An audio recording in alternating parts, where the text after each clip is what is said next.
Hi everybody. I wanted to do a little follow-up. I had posted a couple weeks ago about some books that have really helped our family, both myself and Josh as parents, giving our kids the information that they need to protect themselves against sex abuse. And then also, of course, information to help read with your kids themselves. So I wanted to quick give a brief overview, and then I have 15 books to go over. I'll be kind of fast, and I will also post links in the comments section or someplace where it's easy to access them. The links will be through Amazon, but I found most of these at our local Tacoma library, so that is worth checking out because some of these are good to have. Some of them you can probably do like a quick read through once and be good. So quick overview. First of all, I want to acknowledge that due to statistics, it's very probable that somebody watching this video right now has experienced sexual abuse as a child or even an adult. And so I just wanted to upfront say, I am so sorry that happened to you. And I am so proud of you for taking steps to ensure that doesn't happen to other kids in your lives. I also want to be very upfront with you in saying that you are in absolutely no way responsible for the actions of your abuser. Okay? You were a kid and you have no responsibility in that situation. We are talking about some ways to equip your kids in those situations, and those are good. Your response, you're telling someone, you're not telling someone, how you felt about the situation, none of that has anything to do with whose fault it is. Okay, so if this happened to you, it is not your fault. All right? I'm used to talking to kids, so I'm sorry if I'm talking down to you. I'm not trying to. Okay, I also wanted to say three kind of main summary ideas that we'll kind of find being repeated in these books. One is the idea that a sexual abuser can be anyone. You know, we have this idea of stranger danger, but it's 90% of cases are somebody that the child already knows and trusts. So it's tricky and kind of scary in that way, but a little bit of information can go a long way in helping with that, especially as a parent, knowing how to recognize the signs of grooming behavior. So I also want to make kind of a little application of that. I am a Christian and I attend church, and in church environments, there's some particular maybe traps or things to be aware of. One of those things would be just the hierarchy of authority that is often in religious organizations can make us blind to an abuser if they are in one of those spiritual leadership positions. And it can also be something that is easy for an abuser to see, infiltrate, and take advantage of. So be aware of that. Just because somebody is an officer in your church does not mean they are necessarily safe, or that warning signs are to be discounted. They are not to be discounted. Another thing within the church setting would be being careful of teaching your children about sin nature disproportionately to their worth and value as made in the image of God. That is another thing that abusers will take advantage of. And I've unfortunately seen that firsthand amongst my peers in my own growing up. People thinking that they deserved this treatment because they are wretches and sinful, and this person in authority represents God, and therefore they deserve that. So the best way to combat that is just to reaffirm to your children their dignity, value, and worth as somebody being made in the image of God. I would also maybe recommend not letting other adults discipline your children. I have some people close to me that did not realize they were being sexually abused. They thought they were being spanked. and that did not register with them because they were that was part of the culture. They were allowed to be disciplined by many authority figures. And so I would just say, I'm not going to tell you how to parent in that situation, but I would say please be careful in that situation. Another overarching thing you will see is anatomically correct names. So it can feel a little weird to have your 4-year-old saying vagina or something, but unfortunately, if they are not able to, if they don't have the vocabulary for what is being touched or asked to be touched, then what they say can, first of all, be very difficult to understand and also not really hold up in court. So I've been told. You can fact check that for me if you want to.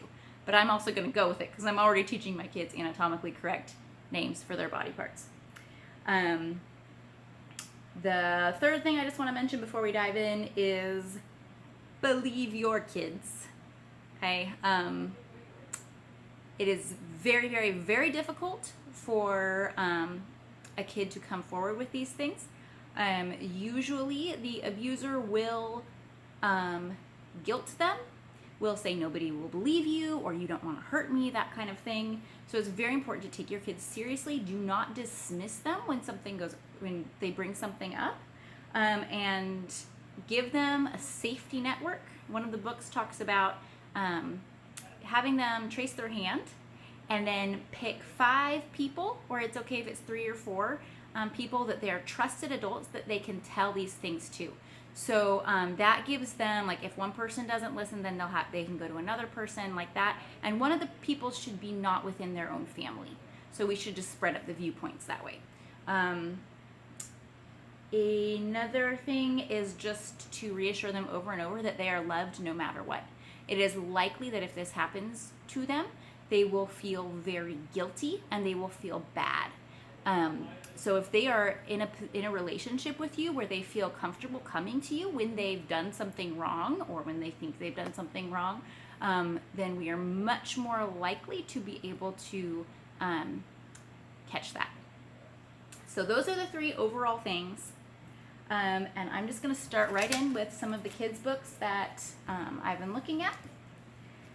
The first one, this is called My Body is Private.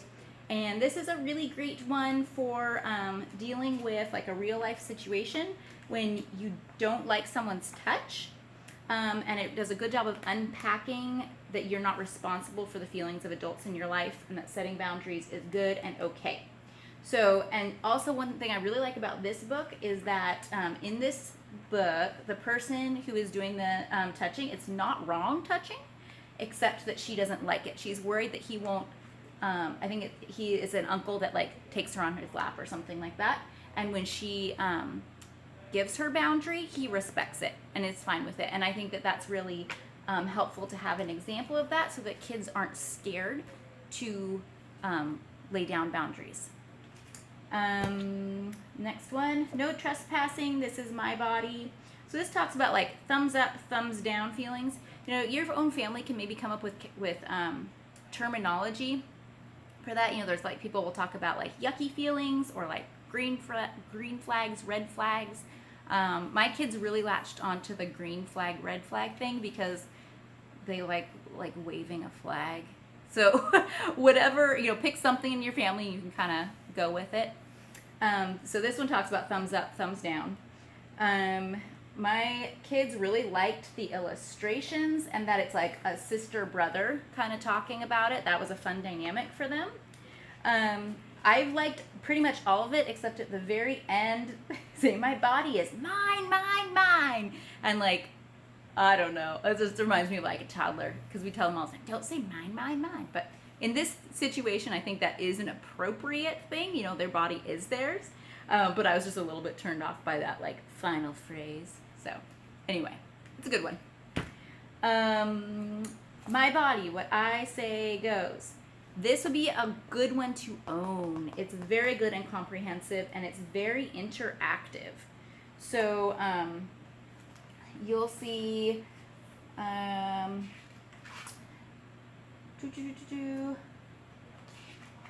talks about a lot of things, secrets and surprises. There's also a lot of like interaction, like questions, like what makes you feel sad? Why do you think she's feeling angry? What makes you feel angry? You know, so getting in touch with your feelings. Who can you talk to about your feelings? One little tip, if your kid is not in the mood to talk about their feelings, first of all, you can put it away and try again later. Or we've had success with like having one of the stuffed animals answer the questions. So their kids are still thinking, you're still getting a window into their thought process, but they're not as nervous about maybe being super vulnerable. So that's just a little tip.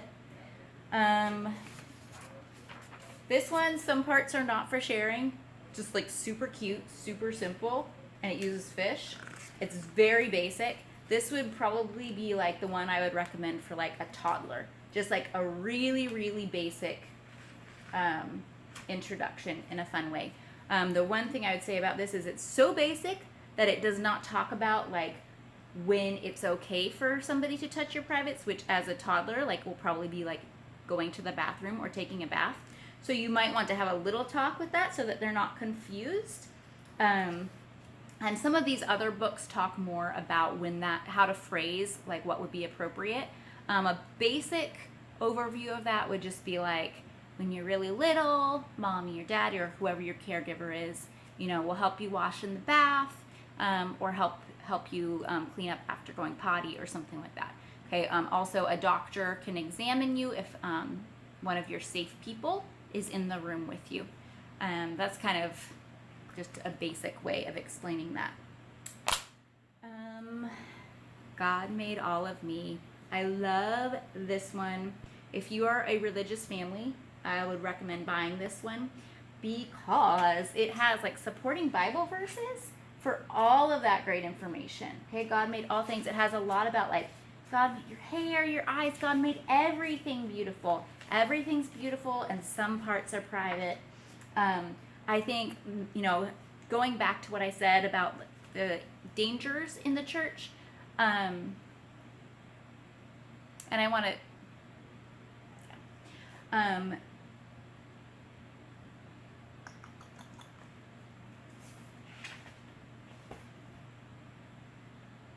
so this one is a great one to own, especially if you are a religious family, because it goes through all these wonderful things we've been talking about.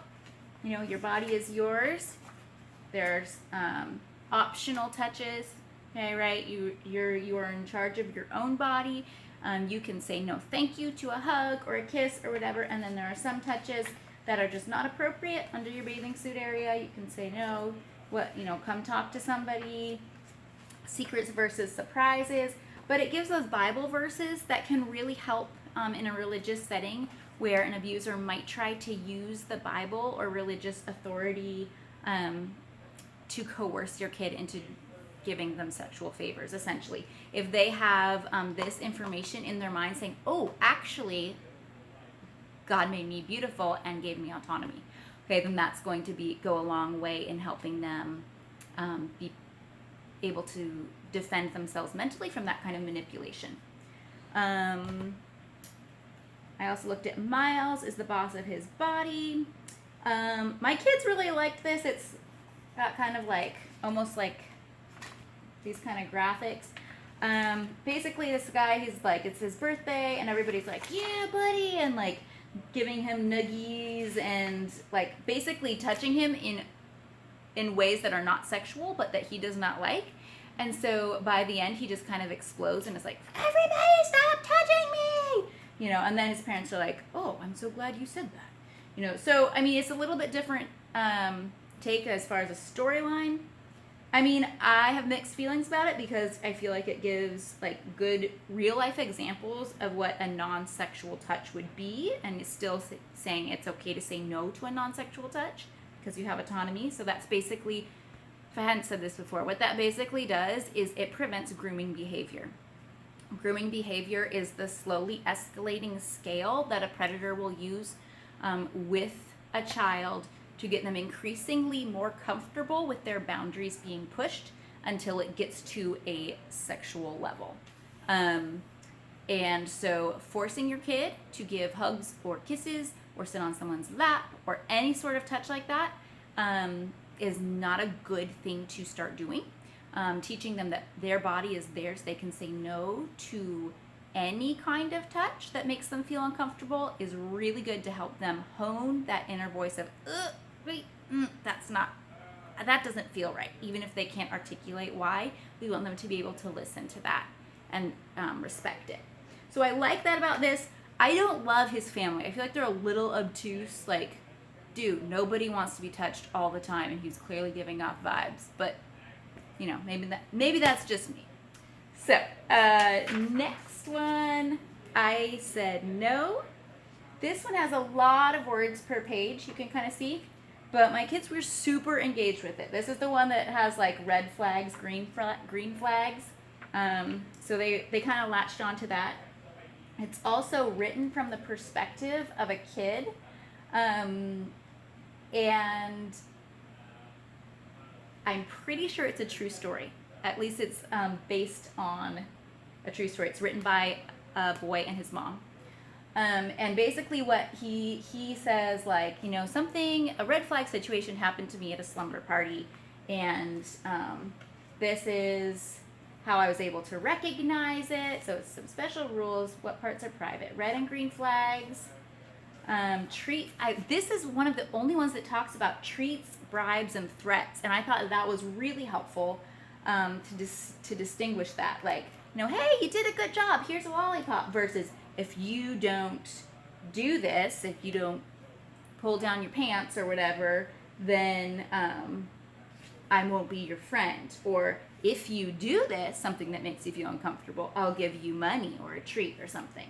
So that was helpful for me, a helpful distinction, I think. It has a lot of what ifs, which I think are good situations to think about and prepare for. And then it talks about what actually happened at his slumber party. And that's something that I had to like revisit with my particularly sensitive kid, because it's a little scary. Like they do it in a way that I think is really good, and we need to be prepared for these situations. But it can be a little bit intense for a more sensitive kid. So I think highly recommend this. Definitely read it before you read it to your kid to gauge if you're going to need to have more conversations with your kid after that about this particular situation. My Body Belongs to Me, From My Head to My Toes. It's a basic book about autonomy and consent. It's probably a good, once over to reinforce things like that. I did not love that. Here's an example. When she lays boundaries, like, first of all, she's like real like defiant about it, and then the people are like really angry about the boundary. And I feel like that is a realistic response sometimes. But I would like my kid to see a lot of people respecting those boundaries so that they aren't scared to set them. So that might, I don't know, I'm still thinking through that, but that's kind of my impression with that one. Under Our Clothes, our first talk about bodies. I love this one. This would be another good one to own. It has kind of a unique emphasis versus the other ones. It is all like in question answer format, and the first one talks about like modesty, and like different changing rooms, and like what is modesty, what is privacy. My 4-year-old did not have much patience for these sidebars, but my 6 and 8-year-olds loved them. So so it talks about all these things, like they even has a breastfeeding in public. What do I do in that situation? What does that have to do with privacy? What do I do if something's right or wrong? I don't know. What am I going to do? Now my sister and I used to take baths together. Now she wants privacy. Did I do something wrong? See, again, really important for people to be able to respect boundaries and not take that as a personal affront. Okay, so you're teaching your kid that aspect of things as well. And then the last half, I love this. This is about positive self-image, and it's about, so a kid, always wears a t-shirt because he says he doesn't like the way his body looks. So this talks about body shaming, bodies in the media, and self-esteem. How can I as a friend help my friend love his body? And I love that emphasis because there is such a connection between personal self-esteem or body esteem and being susceptible to people who would prey on that. No means no. This is a good overall book for teaching boundaries and consent. Goes through a lot of different situations. The only caveat I would say about this one is when it's bath time and my mother asks if she can wash and dry my private parts and I say no thanks, I can do it all by myself. No means no. My body is mine. Okay. So just keep that in mind developmentally for where your kid's at. So, this is a great stage for my 6 and 8-year-old. My 4-year-old still needs some help with some of that stuff. So, that would be something that we'd say, you still need help with from mommy or daddy, but no one else should be helping you, or, whatever. Insert whatever your family rules are there for safety. This one, I won't go with strangers. I like this one too. It's a little bit unique in that it talks about, so this little girl, she's waiting for it to be picked up after school, and different people offer her rides. But at the very beginning, they have this cool thing that they implemented. People who are allowed to pick up Lou from school without first asking Mama or Papa for permission. Okay, they just have a short list here. Okay, she does not go with anyone else. She will only go with someone else if Mama or Papa has told her beforehand. Okay, so then it just goes through all these people offering her rides home. She says, oh, but I don't know you. She says, oh, of course I know your name. So these are people that she kind of knows. But if they're not on her list, nope, Mama said I should wait. And most of these people respond super well to those boundaries. Okay, and plus there is one guy who she really does not know. And he starts to get angry. And he says, now I know your mom. Come on. You're such a stubborn little girl. That kind of stuff. And she holds firm when if she didn't have that list beforehand, that might be something that she would be susceptible to. So that's an area where it does talk about stranger danger, but in a way that is empowering and proactive. So I really appreciated that. Also at the end, okay, this guy looks scary. He says, come on now. And Lou goes with him. What? Why? She knows him. This is her brother, Phil. And so I love that because that reinforces you don't judge if somebody's tricky or not by how they look, but by how they act and if they're following safe guidelines. So really like that. The last one, I cannot find right now. So sad. Good Pictures, Bad Pictures, Junior. This one is an excellent one to read every few months. It's about early online safety, or basically if your preschooler is exposed to pornography, it's done in a way that's super gentle, but also really effective. So I really like that one. Highly recommend it. There's also just Good Pictures, Bad Pictures, not Junior, and I think that's for ages 8 and up. So I have not yet read that one, but it's likely good. A couple for the grown-ups. Protecting your children from sexual predators. Okay, this has a lot of good and thorough information. It's pretty long, and it does include stories and examples. So it may be triggering depending on your background. Heads up on that. It was published in 2002. So the chapter on cyber safety is a bit out of date. It mostly talks about chat rooms. And we know now that there's a lot more online than just chat rooms. So if you are wanting to go in depth on this subject, this might be a good one to pursue. Protecting your child from sexual abuse. What you need to know to keep your kids safe. If you were going to buy one book for parents, this is the one I would recommend. Really good information in manageable portions. So it's question and answer format, which is just really helpful. And then at the end of each chapter, it'll have a take-home message where it just summarizes. So that's really helpful, I feel like. Just format-wise, that's helpful. Some of the chapters are about truth versus myths of sexual abuse, dialoguing with your kids, what is currently being taught in school, what to do if you suspect your child has been abused, and prevention methods community-wide. This one was published in 2018, so the stuff about online is pretty relevant. So I would recommend this one if you're going to read one for parents. The last one for parents that I went through was identifying child molesters.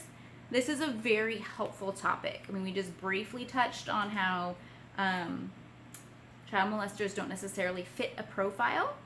And so this is very helpful in deprogramming the misinformation that might be in our brains and reprogramming with helpful information. So it explains like the grooming process super well. And it does have an emphasis on like, you know, all these kids books have been like what the kids can do to prevent this or what they can do to help stop later on, right? And that, if you're not careful, can get into a little bit of like victim blaming territory, or they can interpret it this way. This has a lot of like, okay, we're not gonna go there, right? Like, you know, yeah, helpful safety steps, but it's not about the kid. It's about like the kid is the victim. Okay, the abuser is the abuser, and that's the problem, right? So, really like that one.